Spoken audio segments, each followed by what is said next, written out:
ముందుగా మీ అందరికీ వినాయక చవితి శుభాకాంక్షలు. మేమైతే వినాయకుని పూజ కోసం ముందు రోజుగా ఇట్లా డెకరేషన్ అయితే చేసుకుంటున్నాము. సింపుల్గా ఇంట్లో అయితే డెకరేషన్ చేసుకొని వినాయకుని పూజ అయితే ఇంట్లో చేసుకుంటున్నాము. ఇట్లా మా వినాయకుడు అయితే డెకరేషన్ అయితే చేసేసాము. డెకరేషన్ అయితే పూర్తి అయిపోయింది.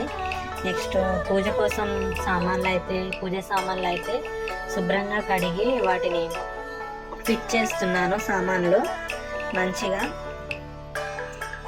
పూజ సామానం అంతా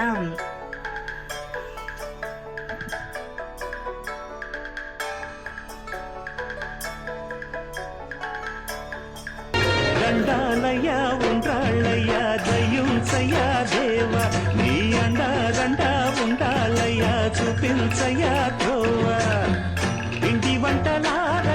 నా భక్తులు ఈ రోజు నాకేం పెడతారో చూద్దాము. ఫస్ట్ అయితే ప్రసాదం పులిహోర పెట్టారు మంచిగా.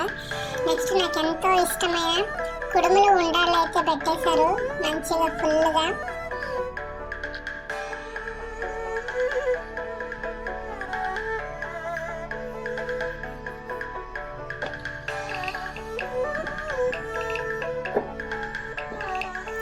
చలిమిడి పెట్టారు, పెసరపప్పు పెట్టారు, పచ్చి పెసరపప్పు, గారెలు. మరి ఇలాంటి మరెన్నో వీడియో కోసం నా భక్తుడి ఛానల్ని, నా లైఫ్ స్టైల్ యూట్యూబ్ ఛానల్ని సబ్స్క్రైబ్ చేసుకొని లైక్ చేసి